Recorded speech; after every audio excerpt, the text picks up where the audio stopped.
শুরু হচ্ছে শ্রুতি নাটক কেন্দ্রবিন্দু। আমাদেরই সদস্য শ্রী সঞ্জীব রজক রচিত শ্রুতি নাটক কেন্দ্রবিন্দু অংশগ্রহণে অল বেঙ্গল ব্লাইন্ড টিচার্স অ্যাসোসিয়েশনের সদস্যবৃন্দ। শুরু হচ্ছে শ্রুতি নাটক কেন্দ্রবিন্দু।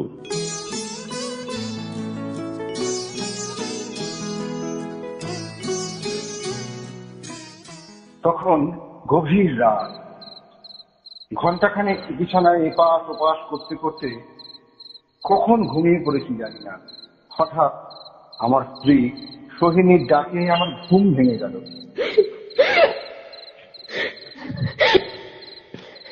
সৌরভ, খুব শান্তি ঘুম ঘুমোচ্ছ, তুমি আমার জীবনটা নষ্ট করলে কেন বলো? কি বলতে চাইছো একটু পরিষ্কার করে বলো তো। তুমি আমার জীবনটা নষ্ট করলে কেন? আমি তোমার জীবন নষ্ট করেছি? হ্যাঁ, ঘরে বউ রেখে বাইরে পরকীয়া করা কিন্তু জীবন নষ্ট করে বলে সৌরভ। আমি পুরো ঠিক কিচ্ছু বুঝতে পারছি না।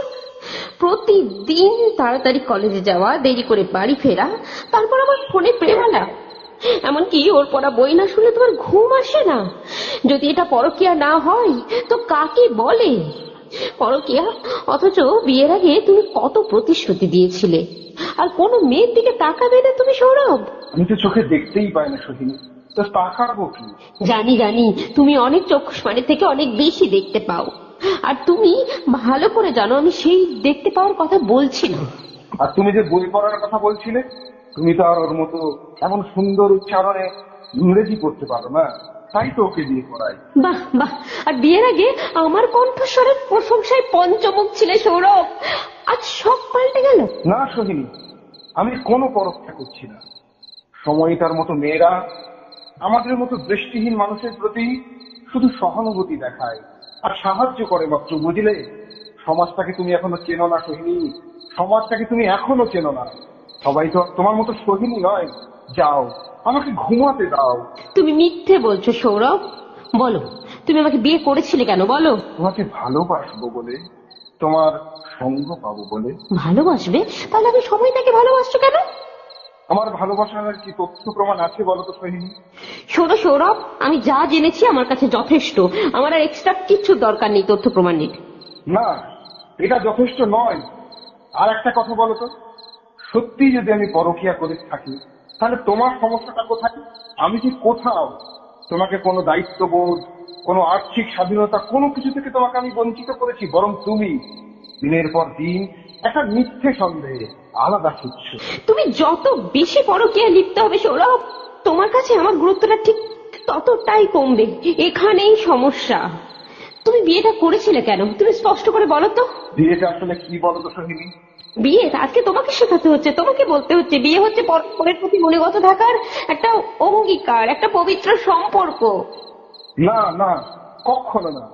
বিয়েটা হলো মানুষের যৌন সম্পর্কের একটা সামাজিক ছাড়পত্র মাত্র, আর কিছু নয়। বিয়েটা হলো এমন একটা প্রতিষ্ঠান যা মানুষকে বন্দী বানায়, যা মানুষকে সম্পত্তিতে পরিণত করে। তুমি জেনে রাখো, এই বিয়ে নামক প্রতিষ্ঠানটি যেমন আদিতে ছিল না, তেমন তা আগামী দিনেও থাকবে না। সৌরভ, এই মধ্যরাতে তোমার প্রফেসর সুলভ লেকচার বন্ধ করো। বিয়েটা যদি এতটাই ঠুনকো হয়, ভেঙে ফেললেই পারো বিয়েটা। না সোহিনী, যেদিন সময় আসবে সেদিনটা আপনিই ভেঙে যাবে। কিন্তু তুমি যে কারণে ভাঙতে চাইছো সেটা সম্পূর্ণ মিথ্যে। মিথ্যে? তাহলে সত্যিটা কি? আজ স্পষ্ট করে বলো সৌরভ। সত্যিটা হলো এটাই যে সময় তার একজন বর আছে এবং ও আমাকে ভালোবাসে না। যাও, এবার নিশ্চিন্তে ঘুমোতে যাও, আর আমাকেও একটু ঘুমোতে দাও প্লিজ।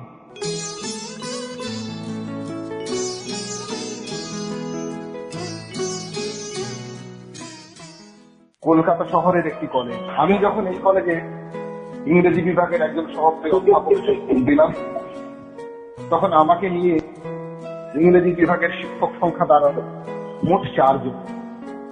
অবসরের মুখে দাঁড়িয়ে আছেন অজয় স্যার, আর আছেন মধ্যবয়স্কা সুস্মিতা ম্যাডাম। সময়টা একজন চুক্তিভিত্তিক সহকারী অধ্যাপিকা, বয়স 33। খুব সুন্দরী নয়, তবে হাসি খুশি, প্রাণোচ্ছল, আর ওর অদ্ভুত একটা ক্ষমতা আছে মানুষকে কাছে টানা। সময়টা এবং অজয় স্যারকে নিয়ে এই কলেজে কিংবদন্তির অন্ত নেই। দিন রাত ফিসফিস কানাকানি চলতে থাকে, তবে ওরা দুঃক্ষেপ করে না। অজয় স্যারের অবসরের দিন আমরা তিনজন একসাথে কলেজ ক্যান্টিনে আড্ডা দিচ্ছিলাম। বুঝলে সৌরভ, আমাদের কলেজে না কিংবদন্তি এক নায়িকা আছে। কিংবদন্তি নায়িকা? এটা আরে আমাদের সময়টা, ওকে নিয়ে কলেজে কত যে কিংবদন্তি চালু আছে।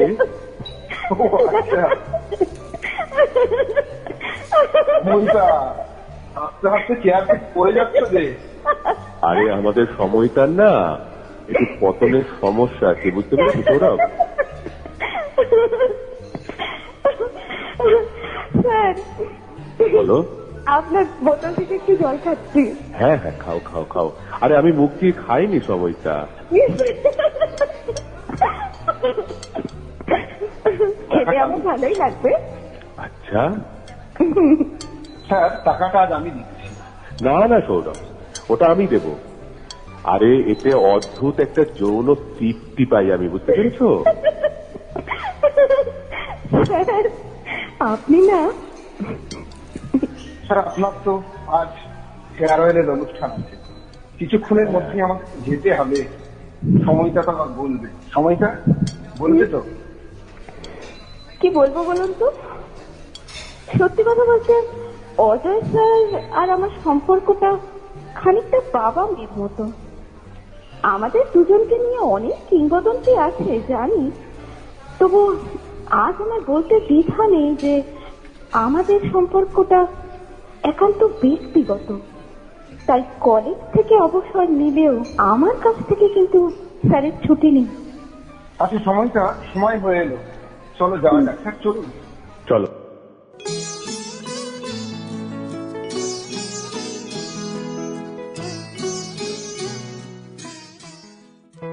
অজয় স্যারের অবসর গ্রহণের পর সুস্মিতা ম্যাডাম একটা সুযোগ পেলেন সময়টাকে জব্দ করার, ওর উপর অনেক বেশি করে কাজ চাপানো হলো।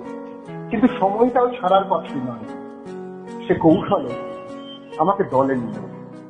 আমার দৃষ্টিহীনতার সুযোগে আমাকে নানাভাবে সাহায্য করতে লাগলো। আমি বুঝতে পারছিলাম এটা অনুরাগ নয়, একটা কৌশল মাত্র। তবু নিজেকে ঠিক নিয়ন্ত্রণ করতে পারছিলাম না। দিন দিন সময়টা কলেজে আসছে না। ভালোই হয়েছে, এভাবেই মেয়েটাকে কাটাতে হবে। সত্যি ওকে কাটানো দরকার। কি ব্যাপার, এখানে একটা বসে আছেন যে? সময়টা 3 দিন ধরে তোমার দেখা নেই যে, কি ব্যাপার?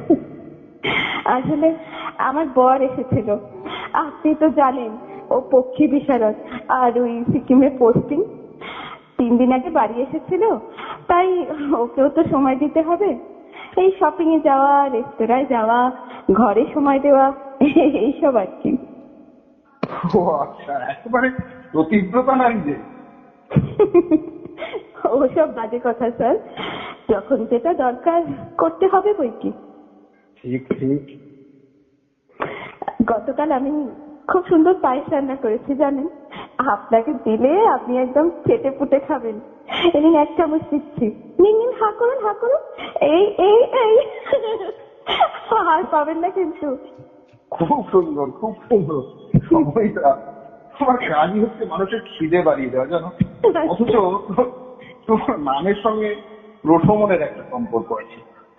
বাবা, আপনি কি বাংলা সাহিত্য নিয়েও পড়েছেন? ইংরেজির অধ্যাপক বলে কি বাংলা পড়তে নেই? আমার বাবা মা বাঙালি। সময়টা ও তাই? আপনি না একটা জঘন্য লোক জানেন। আরে কনভেন্ট স্কুলে পড়েছি বলে কি আমরা বাঙালি নই? তাহলে তো আমার নাম হতো ন্যান্সি বা এলিজা, এইসব আর কি। বেশ ভালোই হতো, তোমাকে ন্যান্সি এলিজা এইসব বলে ডাকতাম। না না, আসলে পায়েসটা আমি আপনার জন্যই রান্না করেছি স্যার। হঠাৎ পায়েস? একটা সুসংবাদ আছে। সুসংবাদ? বলো বলো। আপনি তো জানেন যে আমি সিএসসি পরীক্ষা দিয়েছিলাম। হ্যাঁ হ্যাঁ, রেজাল্ট বেরিয়েছে। হ্যাঁ, গতকাল তার রেজাল্ট আউট হয়েছে। আমি জেনারেলে 5 র্যাঙ্ক করেছি। এই সামনের সপ্তাহে কাউন্সিলিং, আর বলছে তো এই মাসের মধ্যেই জয়েনিং লেটার দিয়ে দেবে। এবার আমার স্যাক্ট পদবিতে আর খুঁজলো বলুন স্যার? কি হলো, চুপ করে গেলেন যে? নিঃসন্দেহে নিঃসন্দেহে এটা একটা ভালো খবর সময়টা। আমার চলে যাওয়াটা মহৎ বা বৃহৎ উদ্দেশ্যে চলে যাওয়াকে তো ভালো খবরই বলতে হবে সময়টা।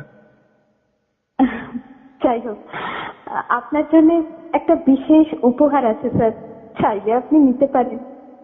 উপহার আমার জন্য?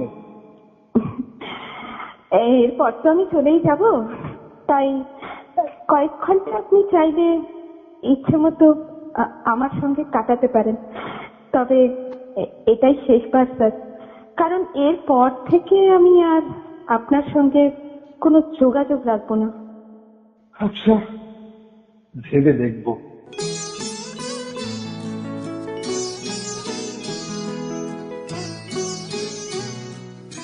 সেদিন কলেজ থেকে ফিরে আমি অন্যমনস্ক ভাবে একটা চেয়ারের উপর বসে পড়েছি।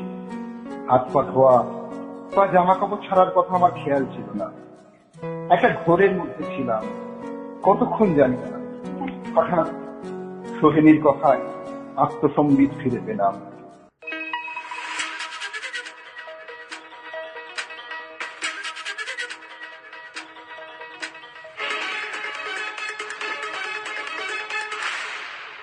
লোকলৌকিকতা সামাজিকতা তো অনেকদিন আগেই ভুলেছে সৌরভ, কিন্তু আজ প্রেমিকার চিন্তায় এতটাই মগ্ন যে ফ্রেশ হতেও ভুলে গেলে। একটা সুসংবাদ আছে সোহিনী। সুসংবাদ? আমার জন্য বলো। সময়টা সিএসসির চাকরিটা আমার পেয়ে গেছে জানো, এই মাসের মধ্যেই কলেজ ছেড়ে চলে যাবে এবং বলেছে আমার সঙ্গে কোনো রকমের যোগাযোগ রাখবে না। এটা আমাকে বিশ্বাস করতে বলছো সৌরভ? হ্যাঁ সোহিনী, খবরটা একেবারে সত্যি। সময়ের চাকরিটা পেয়ে গেছে এবং বলেছে আমার সঙ্গে কোনো রকমের যোগাযোগ রাখবে না। সৌরভ, তুমি সত্যি বলছো? তাহলে তো এটা এটা সত্যি একটা সুসংবাদ। সৌরভ, আমি ভীষণ খুশি। আমি আমার আগের সেই সৌরভকে ফিরে পাচ্ছি। আমি আজ ভীষণ আনন্দিত। তুমি জানো সৌরভ, আমি কত রাত দু চোখের পাতা এক করতে পারিনি। আমি এই দিকটার জন্য কত দিন প্রতীক্ষায় ছিলাম। সৌরভ, তুমি সত্যি বলছো? হ্যাঁ সময়, খবরটা একেবারে সত্যি। তুমি হয়তো জানো না এই দিনটার জন্য ভেতরে ভেতরে আমিও যে কতটা অপেক্ষায় ছিলাম। আমরা কতদিন এভাবে একসাথে পাশাপাশি বসিনি বলতো? আমরা আমাদের জীবনটাকে আবার নতুন করে সাজাবো সোহিনী। হ্যাঁ সৌরভ, আবার নতুন করে আমরা সব শুরু করব সৌরভ। কেটেছে একলা বিরহের বেলা। শ্রী সঞ্জীব রাজ রচিত কেন্দ্রবিন্দু নাটকটির অভিনয় এখানেই শেষ হল। এই নাটকে বিভিন্ন চরিত্রে অংশ নিয়েছেন সৌরভের ভূমিকায় শ্রী সঞ্জীব রজক, সময়িতার ভূমিকায় শ্রীমতী কাকলি দাস, অজয় স্যারের ভূমিকায় শ্রী বিদ্যুৎ ঘোষ এবং সোহিনীর ভূমিকায় শ্রীমতী দৈবকী মণ্ডল।